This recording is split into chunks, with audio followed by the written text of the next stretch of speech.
Dan saya mendapati di mana setiap kali sholat itu selalu ada at-tahiyat awal dan at-tahiyat akhir, sebelum, menutup sholat. Assalamualaikum. Di situ ada arti Allahumma sholli ala sayyidina Muhammad wa ala ali sayyidina Muhammad. Itu artinya, ya Allah, berilah rahmat dan kelimpahan keselamatan bagi Nabi Muhammad beserta keluarga Nabi Muhammad. Dari situ saya mulai berpikir, jadi selama ini saya sholat, itu saya berdoa untuk Nabi Muhammad beserta keluarganya agar diberi hikmat, diberi keselamatan. Lah, terus yang mendoakan saya supaya saya diselamatkan siapa?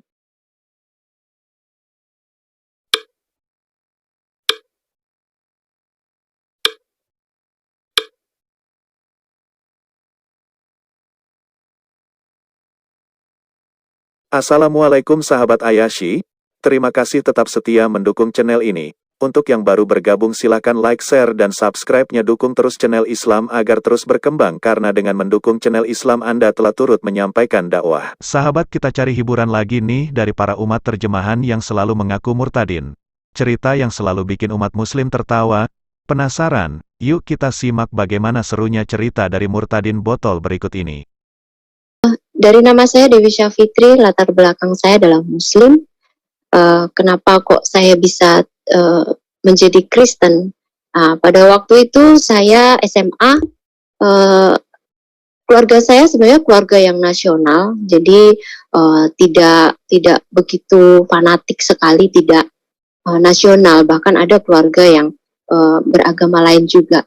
Pada saat SMA itu saya pernah dikasih mimpi, tapi waktu itu saya hanya sebatas, oh itu paling mimpi biasa gitu aja. Nah,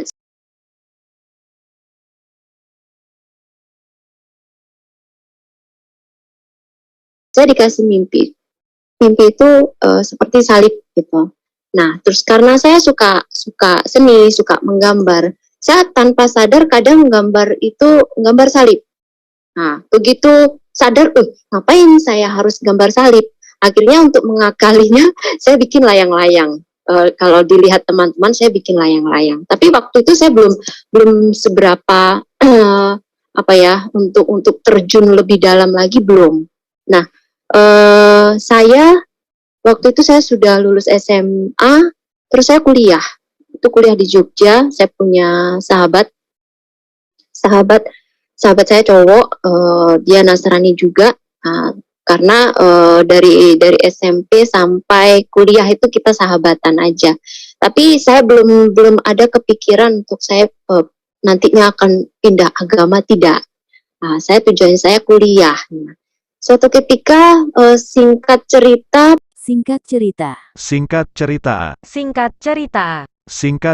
Pada saat saya kuliah, saya satu kos. Itu bermacam-macam agama juga, ada orang Hindu, orang Kristen juga, ada orang Islam juga. Nah, pada saat saya di kos, saya mengalami sakit, dan waktu itu saya sakit perut, dan untuk gerak saja saya tidak bisa, sakit, apalagi untuk bangun dan duduk.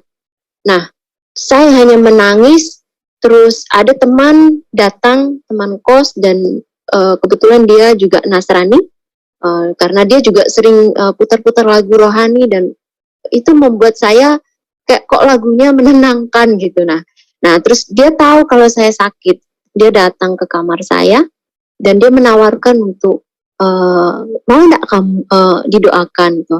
Ya mau gitu. Tapi syaratnya satu, yang penting kamu percaya. Ya saya percaya, yang penting saya sembuh gitu. Yang namanya sakit kan pengen sembuh. Nah, pada saat saya didoakan, saya tuh merasa kayak ada jamahan dari perut ini, dari perut tuh jalan sampai ke atas langsung tuh. Nah, pada saat dia memuji Tuhan, saya langsung tertidur. Nah, saya sadar-sadar bangun-bangun udah pagi. Ih, kok sudah nggak sakit lagi. Nah, di situ saya bilang sama teman saya, terima kasih kemarin didoakan, aku udah enakan, udah sembuh. Yang menyembuhkan itu Tuhan Yesus, dia bilang gitu aja. Tapi waktu itu saya belum ada ketertarikan juga, masih cuman ya biasa aja gitu. Nah, waktu di kampus itu kan ada persekutuan, ada kayak organisasinya macam-macam ya, organisasi orang Kristen, Muslim. Nah, pada saat itu ada organisasi orang Kristen ini dia bikin acara Valentine. Nah, Valentine itu dia rohani tapi dikemas untuk umum gitu. Jadi saya tidak tahu kalau itu bakalan suatu KKR. Nah, pada saat itu saya ikut aja dan saya ngajak sahabat cowok saya ini. Ternyata sahabat cowok saya ini dia di gereja itu, makanya dia diam aja. Ya sudah, kalau mau ikut-ikut nggak apa-apa gitu. Orang untuk umum kok gitu. Nah, saya datang situ. Nah, pada saat itu saya masih ingat itu bukan di gereja tapi di Wisma Immanuel di Jogja. Uh, jadi nggak kelihatan kalau itu gereja. Seperti rumah biasa tapi kayak aula gitu. Oh ya sudah ikut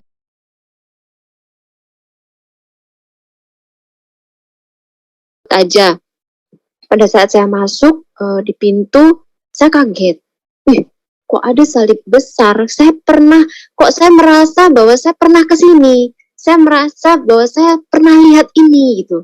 Nah, terus saya diingatkan, saya pernah mimpi kayaknya seperti ini. Sama persis kejadiannya, saya masuk, terus saya lihat salib besar. Nah, di situ ibadahnya itu dikemas tidak begitu fanatik, itu tidak, dia dibikin ya namanya acara pemuda seperti apa ya. Waktu itu tema Valentine mereka itu Love is Never But Altar Call. Nah, di situ kayak ada dorongan kuat. Di sini tuh kayak jantung dada saya tuh kayak berdetak kenceng, maju, gitu aja. Terus kayak ada yang dorong. Padahal tidak ada yang dorong sama sekali. Nah, di situ ditantang untuk maju. Nggak tahu kenapa kok saya tiba-tiba maju. Sambil di sini tuh kayaknya deg-degan terus. Dan saya maju. Nah, pada saat saya maju, di situ ada hamba Tuhan mulai mendoakan satu persatu. Nggak tahu kenapa saya merasa kayak tubuh saya itu seperti kesetrum. Dan habis itu saya nggak sadar. Kalau sahabat saya bilang, kamu nangis gitu, nangis sampai menjadi-jadi, saya nggak tahu itu. Nah, di situ saya mulai dijangkau sama teman yang mengajak saya. Nah, dari situ saya tanya-tanya lah sama sahabat saya ini, yang cowok ini, dia Kristen. Kristen itu seperti apa sih gitu? Nah, Tuhannya itu seperti apa sih? Benar, saya sering mendengarkan lagu-lagu mereka dan saya melihat kehidupan mereka kadang itu membuat saya iri gitu. Irinya kenapa? Kenapa kok mereka selalu bersukacita? Padahal keadaannya susah, tapi mereka selalu bersukacita. Jadi seolah-olah mereka itu kayaknya nggak punya masalah, nggak punya beban gitu. Dia cuma cerita Kristen itu sebenarnya hanya lifestyle, gaya hidup saja, yaitu gaya hidupnya Tuhan Yesus, bilang kayak gitu. Dan saya Oh, jadi begitu. Jadi Kristen itu bukan agama, tapi gaya hidup gitu. Jadi saya bisa simpulkan Oten itu gak punya agama tapi punya gaya hidup gitu ya. Apa gimana sih, jadi bingung. dijangkau sama kakak rohani saya waktu itu. Saya nggak tahu kalau mereka itu mendoakan saya dan menjangkau saya karena waktu Valentine itu kan saya maju altar call dan di situ mereka melayani saya, sering kunjung juga. Dan di situ saya mulai ada ketertarikan untuk cari sumbernya gitu. Kenapa kok saat saya masuk ke gereja ini, saat saya ikut Valentine ini, ada sesuatu yang belum pernah saya dapatkan di sebelumnya. Nangis, tapi ada damai sejahtera, kayak yang kosong terisi gitu. Nah, dari situ saya mulai bertanya-tanya. Saya mulai datangi perpustakaan Nasrani, saya cari-cari sumbernya. Terus ada sahabat saya bilang ini, kalau kau pengen jawaban, kamu baca Al-Quran, kamu baca Alkitab ini. Ya, maksudnya suruh mempelajari. Dan di situ saya mulai mencari, dia bilang, Hahaha, murtadin bodoh ini mau mencari jawaban dari Al-Quran dan disambungkan dengan Alkitab. Di sini sudah jelas kebodohan dan kekonyolannya. Dia berusaha mau menipu umat muslim bahwa di Al-Quran juga terdapat keterangan tentang Yesus. Maaf ya, kamu justru menipu dirimu sendiri dan betapa bodohnya Anda para oten kalau berpikiran umat muslim akan tertipu dengan narasi seperti ini. Hahaha. Jangan Al-Quran yang tidak ada artinya. Kalau perlu yang ada artinya. Nah, dari situ saya mulai pelajari lagi. Yang tadinya saya nggak pernah baca Al-Quran beserta artinya, dan ini memaksa saya untuk saya harus tahu nih, saya harus tahu kebenarannya itu seperti apa gitu. Nah, di situ saya mendapatkan bahwa ada di surat An-Nisa kalau tidak salah, yang jelas di situ menjelaskan bahwa Isa Al-Masih itu adalah nabi yang paling agung gitu. Dan di situ saya semakin penasaran lagi sampai saya sholat, sampai saya sholat tahajud juga. Kalau saya mengambil jalan ini apakah salah? Karena di ajaran kami sebelumnya itu kan bilang kalau kita keluar dari Muslim kita dikatakan murtad dan bakalan masuk neraka. Dan di situ ada ketakutan juga. Jadi peperangan. Diri saya itu ada peperangan antara jalan ikut Tuhan Yesus atau yang ini. Apakah jalan yang saya ambil ini benar atau tidak?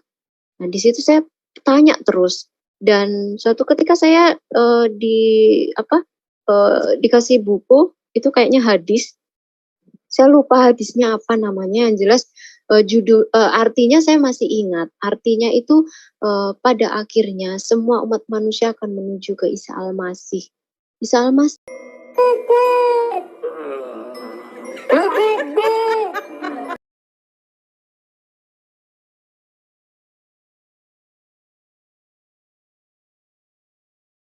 kan itu Yesus Kristus. Kalau pada akhirnya menuju ke Isa Al-Masih, kenapa enggak sekarang aja kita datang ke Isa Al-Masih? Itu masih ada pertanyaan. Dan waktu itu saya juga masih cari informasi sumber-sumbernya.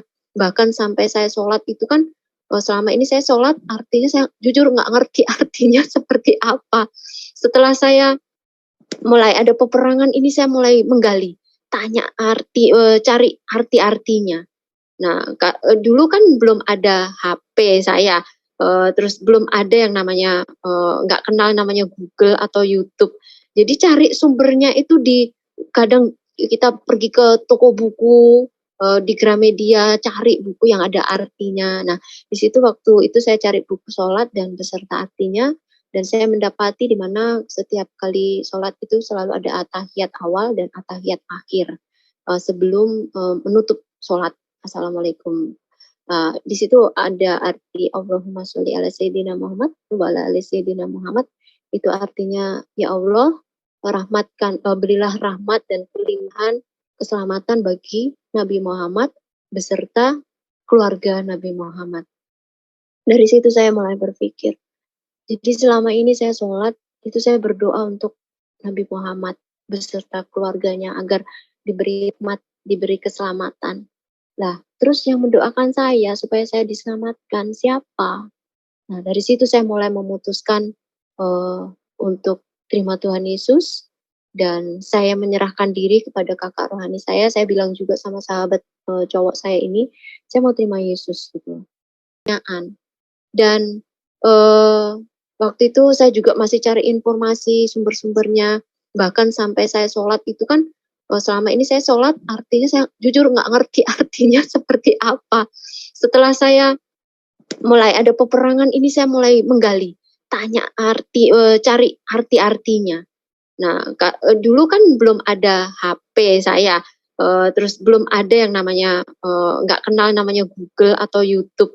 Jadi cari sumbernya itu kadang kita pergi ke toko buku, di Gramedia, cari buku yang ada artinya. Nah, di situ waktu itu saya cari buku sholat dan beserta artinya, dan saya mendapati di mana setiap kali sholat itu selalu ada atahiyat awal dan atahiyat akhir sebelum menutup sholat. Assalamualaikum.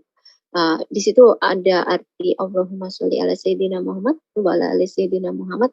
Itu artinya, ya Allah, berilah rahmat dan kelimpahan keselamatan bagi Nabi Muhammad beserta keluarga Nabi Muhammad. Dari situ saya mulai berpikir, jadi selama ini saya sholat, itu saya berdoa untuk Nabi Muhammad beserta keluarganya agar diberi hikmat, diberi keselamatan. Nah, terus yang mendoakan saya supaya saya diselamatkan siapa? Nah, dari situ saya mulai memutuskan untuk terima Tuhan Yesus, dan saya menyerahkan diri kepada kakak rohani saya. Saya bilang juga sama sahabat cowok saya ini, saya mau terima Yesus gitu.